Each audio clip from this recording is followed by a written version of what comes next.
pesquisa e compreensão sobre o tema. E é com esse tema que eu gostaria de convidar a doutora Ângela Donágio. Eu vou te apresentar, doutora. Ela que é consultora, professora e pesquisadora em governança corporativa, ética, compliance e diversidade e inclusão na IBGC, FACAMP e nos cursos executivos da FGV. Doutora Ângela é ainda doutora pela USP, tendo passado por Cornell e Harvard Law School, mestra pela FGV e bacharela em Direito pela PUC São Paulo. Ela é fundadora da Virtuos Company Consultoria e Educação Executiva. Doutora Ângela, muito boa noite, seja muito bem-vinda. Agradeço a sua disponibilidade, a gente sabe das dificuldades, principalmente nesse período. Muitíssimo obrigada, e a senhora está com a palavra nesse momento.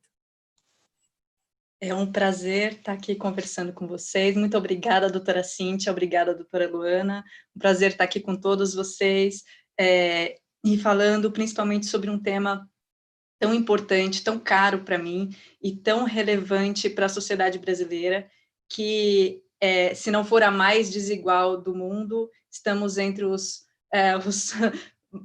top 5, né? Os 5 mais, né? Infelizmente. E, para mim, diversidade e inclusão é um tema tão caro porque é um mecanismo, né, para a gente diminuir essas desigualdades sociais através das empresas, fazer com que as empresas sejam um instrumento de transformação social, de evolução social, para que a gente tenha uma sociedade melhor e mais justa, né? Então, quando a gente fala disso, né, de justiça, de evolução da sociedade, de relacionamentos, a gente fala de um imperativo ético, né?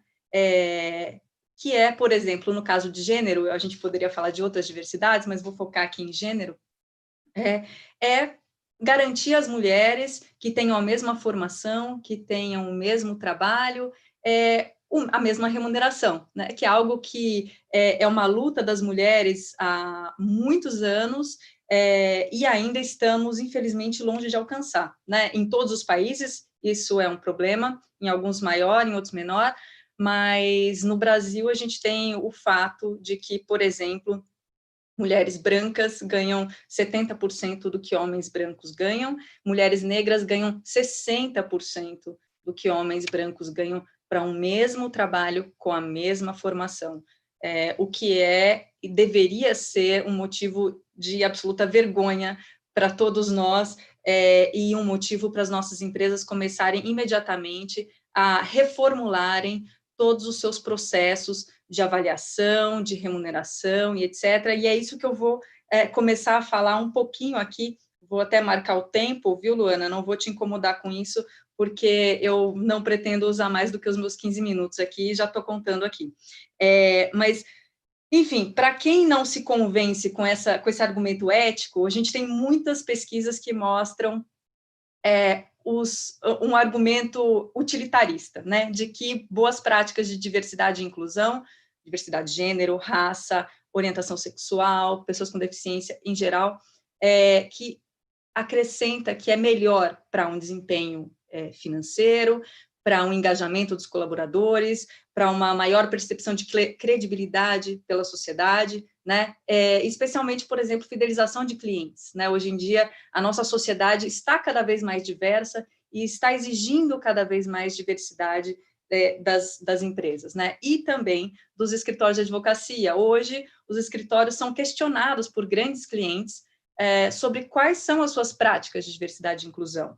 O que vocês estão fazendo na prática, né? O Cagé falou um pouquinho disso, e é algo muito tangível e muito concreto, mas que tem que ir além de métricas. Eu vou falar um pouquinho de métricas, métricas é um passo, né? É claro que temos que ter os números, mas ter apenas negros, né, uma porcentagem X de negros que reflita aquela sociedade, não garante que aquela empresa seja inclusiva, né?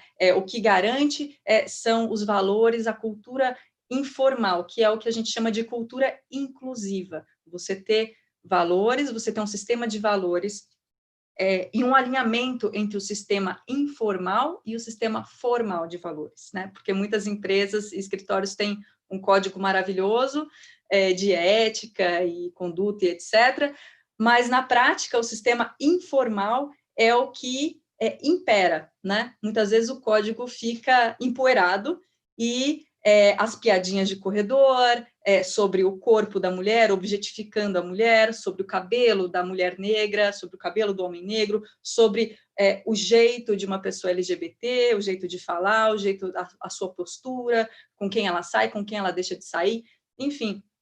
É esse sistema informal de valores que se sobrepõe a qualquer formalização que a empresa ou os escritórios queiram colocar. Então, é por isso que a gente precisa olhar para esse alinhamento, né? E, assim, para quem precisa de argumentos utilitaristas, eu sugiro que entre aí no meu Instagram, no meu LinkedIn. Publiquei recentemente um relatório muito extenso, com muitas informações sobre todas as informações que vocês precisam saber sobre como convencer os ainda não convertidos.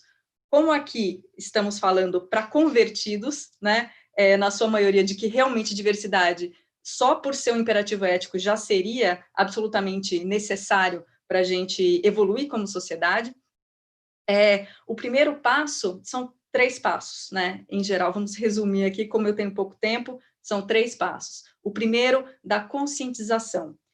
Especificamente falando sobre gênero, a gente tem que entender que nós somos emoção, nós não somos racionalmente perfeitos, nós não funcionamos racionalmente, nós não somos racionais, nós somos emocionais. Por isso, quando nós enxergamos, quando eu olho para a Luana, quando eu olho para o Cagé, a minha percepção sobre cada um deles é completamente diferente. Eu olho a Luana, eu tenho uma percepção, mesmo inconsciente, sobre quem é a Luana. Eu olho para o Cagé, eu tenho uma percepção inconsciente do que é o Cagé. E isso é formado em mim por conta de toda a cultura que eu fui formada e forjada, independentemente de eu querer ou não, não é voluntário, né? Então, a gente tem uma cultura que gera expectativas diferentes para mulheres e para homens. E isso acaba gerando estereótipos, né? Estereótipos descritivos, estereótipos prescritivos, que dizem que a mulher, por exemplo, deve ser gentil, deve ser sorridente, deve ser sempre acessível, deve falar num tom baixo, e etc. Né? Diversos estereótipos prescritivos.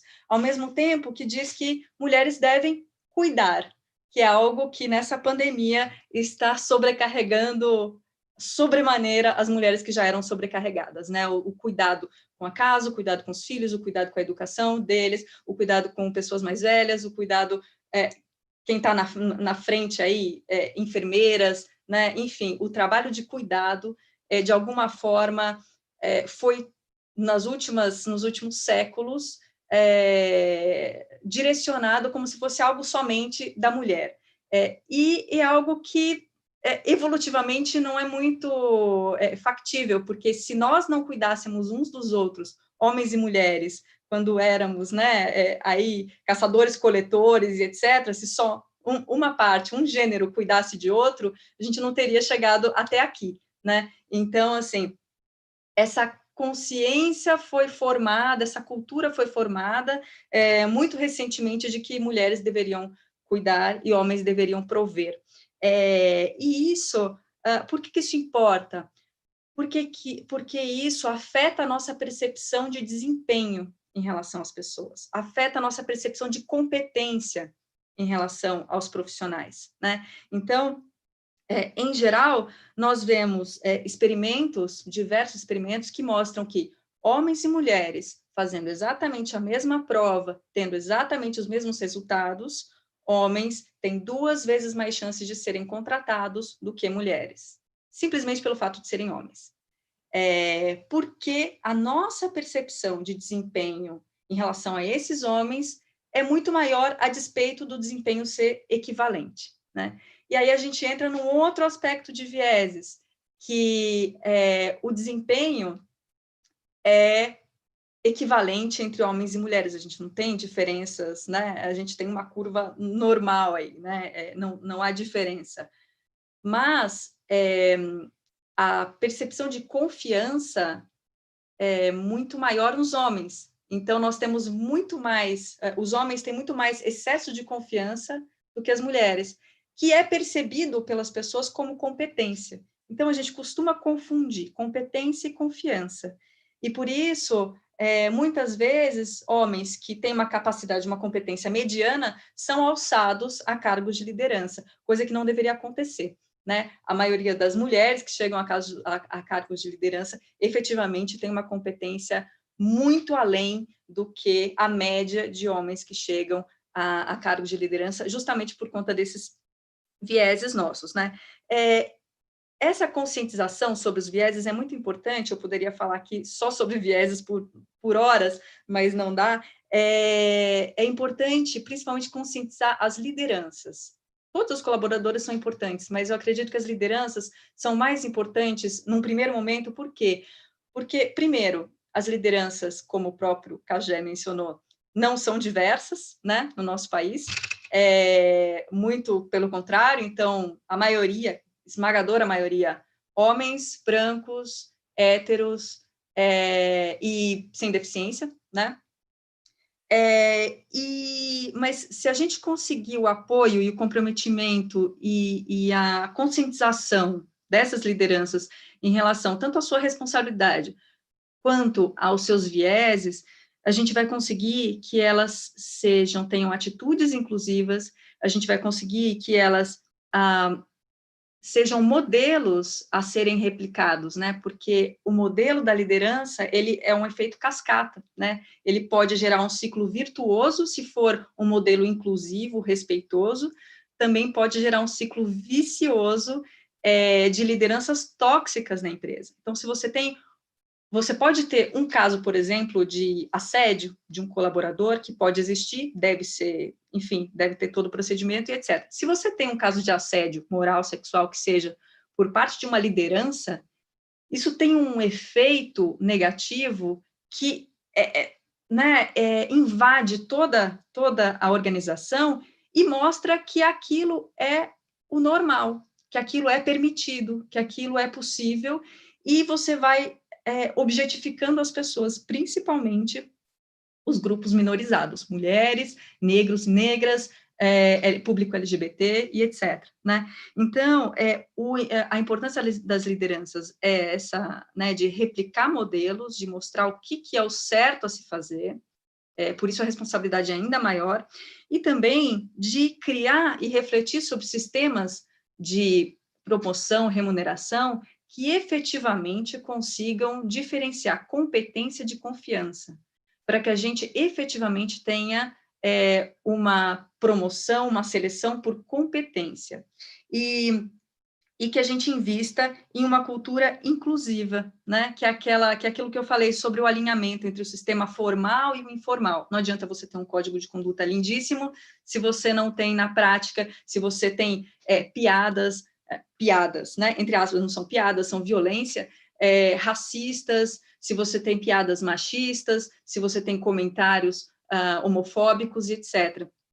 Isso não é aceitável e isso vai contra qualquer código de ética. Mas se as lideranças não fazem isso uma prática, não exigem isso no dia a dia, e não dão segurança para as pessoas que elas podem ser o que elas são de verdade no ambiente de trabalho, isso não reverbera, né? Essa diversidade e inclusão não acontece. Isso vão ser só palavras bonitas, como tantas outras que a gente escuta, né? Qual que é o segundo passo? As métricas, né? Justamente, Cagé falou, bom, vamos contar quantos negros temos? Exatamente, temos que contar quantos negros, exatamente, temos que contar quantas mulheres, quantas pessoas com deficiência e etc. Por quê? Não podemos parar por aí, não é algo que é suficiente contar. E também, se eu tiver, por exemplo, 50% de negros, não necessariamente eu sou uma empresa inclusiva, né? Não necessariamente eu sou um escritório inclusivo. Eu tenho que ter uma cultura que seja inclusiva, que permita essas pessoas serem o que elas são, de fato, em casa, fora, que elas tragam toda a sua potencialidade, todo o seu talento para onde elas trabalham. É aí que a empresa ou o escritório vai ganhar com essa criatividade, com essa diversidade, com todos os aspectos positivos que a diversidade pode trazer. Então, métricas são importantes, porque o que não é medido não é visto como importante, né? Então, a gente tem que sim focar em métricas. E métricas também, não apenas de números, né, de subrepresentação que nós temos comparativamente à sociedade, mas também, por exemplo, indicadores de segurança psicológica. O quanto essas pessoas, o quanto os grupos minorizados se sentem confortáveis naquele ambiente, né? E essa segurança psicológica depende muito, não só da empresa, ela varia, mas ela varia entre os departamentos da empresa, conforme as lideranças. Muitas vezes, um departamento, um setor, pode ter uma liderança que é super inclusiva, e ali não existe um problema de inclusão, mas outro departamento que tem uma liderança, que é o que a gente chama de liderança tóxica, acaba contaminando as pessoas, acaba gerando um ambiente de medo, no qual as pessoas não denunciam, no qual as pessoas não conseguem levar a sua integralidade, não conseguem levar a sua singularidade e que ela seja aproveitada com o talento, com os benefícios positivos que a gente espera, né? Então, métricas são importantes, esse é o segundo ponto. E o terceiro ponto são os processos específicos, né?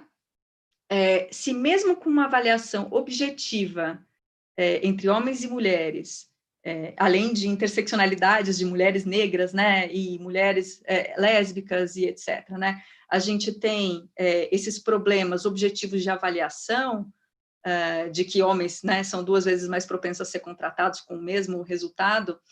Se nós tivermos processos subjetivos de avaliação, aí o resultado não pode ser outro, a não ser nós termos aí 99,9% das lideranças sendo brancas, hétero, homens e etc., né? Então, por isso, a gente precisa de processos específicos para seleção, para contratação, para atração de talentos, né? E aí você tem diversos... aqui a gente, infelizmente, não tem tempo de falar sobre todos esses processos, mas cada um desses itens a gente poderia desmembrar em diversos outros. Por exemplo, o uso da linguagem na atração de talentos. Por quê? Se você usa um certo tipo de adjetivo na hora de colocar lá o seu anúncio, se você usa, por exemplo, o termo forte, desafio, etc., você chama mais homens e você afasta, sem querer, mulheres, né? São os vieses que estão aí inconscientes e que agem sem nós percebermos. Então, a linguagem é muito importante, as imagens são muito importantes, o uso de siglas ou acrônimos acabam afastando as pessoas que não estão naquele miolo ali, daquelas pessoas privilegiadas que têm acesso a esse conhecimento, né?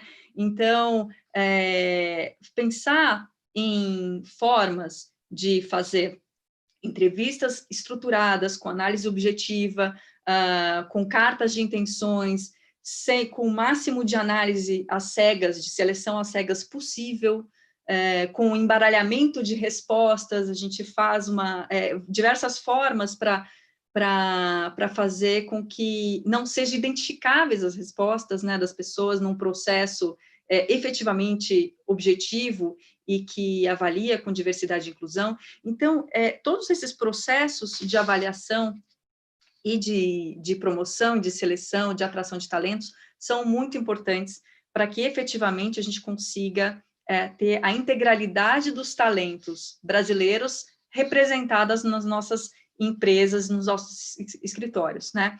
Então, esses 3 itens que eu queria destacar: conscientização, em especial das lideranças, mostrando a sua responsabilidade, né? Métricas, né? Não apenas números de subrepresentados, mas também indicadores de segurança psicológica, de lideranças e etc. E processos específicos, notadamente de seleção, contratação e promoção, para a gente não ser pego nesse nosso viés que confunde confiança com competência, que é algo que a gente tem competência, está disseminada independentemente de gênero, independentemente de raça, independentemente de orientação sexual. Mas confiança é muito mais proeminente nos homens. Então, por isso, a gente tem que tomar muito cuidado nos nossos processos de avaliação e de seleção e etc., para diminuir nossos vieses. De novo, a importância da conscientização. Era isso que eu queria falar. Muito obrigada a todos, muito obrigada, doutora Luana, doutora Cíntia, pelo convite, obrigada ao Guilherme Pereira, que atua nessas comissões. Eu agradeço o convite, ajudado de alguma forma aí nos nossos debates, e estou ansiosa para ouvir os nossos próximos participantes, palestrantes. Obrigada. Olha, eu também estou, Ângela, desculpa, Cíntia, adorei, Ângela, foi fantástico, viu? Olha, fiquei assim, vidradão mesmo aqui. Obrigada. Eu estava com a Patrícia aqui, ele estava falando assim, nossa, que demais, tudo a ver, muito gostoso, viu? Valeu mesmo, pô. Com certeza, concordo com você, Cajé, foi sensacional, impactante, os dados principalmente, as 3 abordagens também, mas extremamente pertinentes, doutora. Parabéns, muito obrigada pela contribuição, né? Eu acho que a conscientização, como você apresentou, é a base de tudo, principalmente das lideranças, já que a minoria ela não é representada por esse setor estratégico, né? A maioria das pessoas que integram o mercado de trabalho está na base, está no cargo de operação. Então, como o líder ele arrasta os comportamentos, é de suma importância essa conscientização